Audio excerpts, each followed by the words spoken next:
వరంగల్ జిల్లాలోనూ జోరు వానలు పడుతున్నాయి. నిన్న రాత్రి నుంచి ఎడతెరిపి లేకుండా వర్షం కురుస్తూనే ఉంది. వరంగల్ మహానగరంతో పాటు మహబూబాబాద్, నర్సంపేట, జనగామ, ములుగు డివిజన్లలో భారీ వర్షపాతం నమోదవుతోంది. ప్రధాన జలాశయాలతో పాటు చెరువులు, కుంటలు, వాగులు పొంగి పొర్లుతున్నాయి. వరంగల్, హన్మకొండ, కాజీపేట పట్టణాల్లోని అనేక కాలనీలు జల దిగ్బంధంలో చిక్కుకున్నాయి. రోడ్లు చెరువులను తలపిస్తున్నాయి.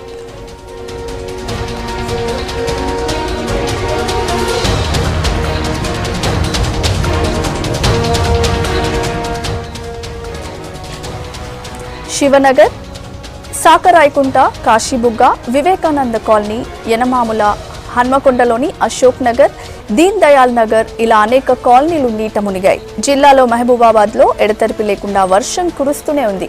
పెద్దమ్మగడ్డలో నీటి ప్రవాహంలో ఆర్టీసీ బస్ చిక్కుకుంది. ఇక వర్ధన్నపేటలో ఆకేరువాగు పొంగి పొర్లుతోంది. స్టేషన్ గన్పూర్ మండలం సముద్రాల వద్ద పెద్ద చెరువు అలుగు పోస్తోంది. గన్పూర్, పాలకుర్తి మధ్య రాకపోకలు పూర్తిగా నిలిచిపోయాయి. లక్నవరం జలాశయం పూర్తి సామర్థ్యం 34 అడుగులు కాగా ఇప్పటికే 33 అడుగులకు నీటి మట్టం చేరింది. ఇక పాకాల 17 అడుగుల పూర్తి స్థాయికి చేరుకుంది.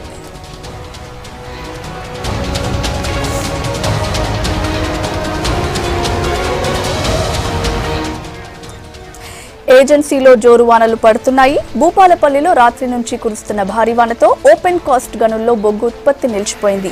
చిట్యాల, మోగుళ్లపల్లి మండలాల్లో భారీ వర్షంతో చలివాగు పొంగి పొర్లుతోంది. ఇక మోగుళ్లపల్లి మండలం రాఘవరెడ్డిపేట శివార్లలోకి చలివాగు ఉధృతిలో వంగ మహేష్ అనే యువకుడు గల్లంతయ్యాడు. జిల్లాలో కరువు ప్రాంతంగా ఉన్న జనగామలో ఈ సీజన్లో జోరు వానలు పడుతున్నాయి. దేవరప్పల, జనగాం, పాలకుర్తి, స్టేషన్ గన్పూర్, తొర్రూర్, కేసముద్రం, గూడూరు మండలాల్లో భారీ వర్షపాతం నమోదైంది. ఈ ప్రాంతంలో 10 సెంటీమీటర్లకు పైగా వర్షపాతం నమోదు కాగా ఒక్క దేవరప్పలోనే 20, పాలకుర్తి, స్టేషన్ గన్పూర్లో 15, రఘునాథపల్లిలో 13, జనగాంలో 10 సెంటీమీటర్ల వర్షం కురిసింది.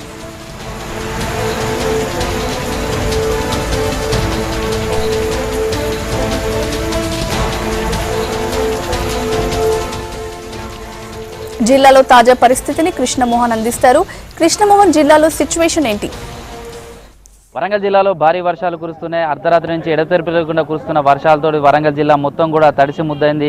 మహానగరంలో చూస్తే అనేక కాలనీలు కూడా జలమయమై జల దిగ్బంధంలో చిక్కున్నాయి. చాలా కాలనీలోనే అదే పరిస్థితి ఉంది. చూడొచ్చు, ఇటువైపు నుంచి వెళ్తే కూడా బీఆర్ నగర్ కాలనీకి సంబంధించి కానీ మరో 2 కాలనీలు కూడా ఈ ప్రాంతంలో ఉన్నాయి. ఈ ప్రాంతం నుంచి వెళ్లే రహదారి ఇది మొత్తం ఇక్కడి నుంచి దాదాపు ఒక 1/2 కిలోమీటర్ పోతే ఆ కాలనీలకు వెళ్ళడానికి అవకాశం ఉంటుంది. కానీ ఇక్కడి నుంచే చూస్తే మొత్తం చెరువులను తలపించే విధంగా కూడా ఈ రహదారులన్నీ కూడా ఉన్నాయని చెప్పుకోవచ్చు. వరంగల్, హన్మకొండ, కాజీపేట ఈ 3 పట్టణాలకు సంబంధించి కూడా పలు కాలనీల్లో కూడా ఇదే పరిస్థితి నెలకొంది. కాశీబుగ్గలో ఉన్నటువంటి వివేకానంద 1, వివేకానంద 2 2 కాలనీలు కూడా పూర్తిగా కూడా జల దిగ్బంధంలో చిక్కున్నాయి. అక్కడికి ఇప్పటికే అధికారులు చేరుకుని సహాయక చర్యలు చేపట్టే ప్రయత్నం చేస్తున్నారు. అదేవిధంగా ఇటు వరంగల్ ఉన్నటువంటి పాత బస్తీ ప్రాంతాన్ని చూస్తే ఇటు కరీమాబాద్ కావచ్చు, ఉరుసు కావచ్చు, మిగతా ప్రాంతాలంతా కూడా ఇదే విధమైనటువంటి జలమయమైన ఇళ్లన్నీ కూడా పూర్తిగా నీటి మధ్యలోనే చిక్కుకున్నాయి. చెరువులను తలపించే విధంగా కూడా కాలనీలు కల్పిస్తున్నాయి. ప్రధానంగా కూడా నాలాలన్నీ కూడా కబ్జాకు గురి కావడంతో ఇప్పుడు అవన్నీ కూడా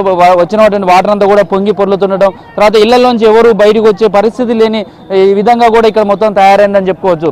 జిల్లాలో అనేక ప్రాంతాల్లో ఉన్నటువంటి చెరువులన్నీ కూడా మత్తడి పడుతున్నాయి. పాకాలకు చూస్తే కూడా నీటి మట్టం ఉధృతమైనటువంటి ప్రవాహం కనిపిస్తుంది. లక్నవరంలో చూస్తే 34 అడుగుల నీటి సామర్థ్యం ఉంటే ఇప్పటి వరకు కూడా 33 అడుగుల నీటి సామర్థ్యం పెరిగిందని చెప్పొచ్చు. మరికొద్దిసేపట్లో అది మత్తడి పోసే అవకాశాలు కూడా కనిపిస్తున్నాయి. ఒక రామప్పలో మినహా మిగతా జలాశయాలన్నీ కూడా పూర్తి స్థాయిలో నీటి మట్టంతో ఉన్నాయి. ఈ ఖరీఫ్కు సంబంధించి కూడా సమృద్ధి అయినటువంటి నీళ్లుంటాయి. వచ్చే రబీకి కూడా కావాల్సినటువంటి నీళ్లుంటాయని చెప్తున్నారు. ఇటు భూపాలపల్లిలో చూస్తుంటే భారీ వర్షాలతో నిన్న నుంచి కూడా తడిసి ముద్దవుతుంది. అక్కడ ఓపెన్ కాస్ట్ గనుల్లో కూడా నీరు చేరడంతో బొగ్గు ఉత్పత్తి నిలిచిపోయింది. అదేవిధంగా మొగుళ్లపల్లి, చిట్యాలలో కూడా చలివాగు పొంగి పొర్లుతుండడంతో ఓ వ్యక్తి మొగుళ్లపల్లి మండలం రాఘవపూర్ దగ్గర కూడా ఒక వ్యక్తి గల్లంతైనట్లుగా సమాచారం ఉంది. అతన్ని కోసం కూడా గాలిస్తున్నారు. ఎక్కడైనా చెరువులు గన్లు పడితే తక్షణమే వాటినన్నింటి కూడా పూడ్చే విధంగా కూడా ఎలాంటి ఇబ్బందులు కలగకుండా నష్టాలు జరగకుండా చూడాలంటూ కూడా జిల్లా కలెక్టర్ ఆదేశించారు. అదేవిధంగా జిల్లా కలెక్టరేట్లతో పాటు 5 డివిజన్ కేంద్రాల్లో కూడా ఇప్పటికే కంట్రోల్ రూమ్లను ఏర్పాటు చేశారు. ఎక్కడ ఎలాంటి ఏదైనా సమస్య ఏర్పడితే వెంటనే కంట్రోల్ రూమ్కు ఫోన్ చేయాలి అని చెప్పి కలెక్టర్ కూడా ఆదేశించారు. అదేవిధంగా డిప్యూటీ సీఎం కడియం శ్రీహరి కూడా ఇప్పటికే అధికారులందరితో కూడా ఫోన్లో కూడా ఎప్పటికప్పుడు సమీక్షిస్తున్నారు. జిల్లాలో కావాల్సిన ఏదైనా అత్యవసరమైతే మాత్రం రిస్కీ టీమ్స్ను కూడా అందుబాటులో ఉంచాలంటూ కూడా అధికారులను ఆదేశించారు. ఇది ప్రస్తుతం వరంగల్ జిల్లాలో ఉన్నటువంటి తాజా పరిస్థితి. కెమెరామెన్ క్రాంతి కుమార్తో కృష్ణమోహన్, V6 న్యూస్, వరంగల్.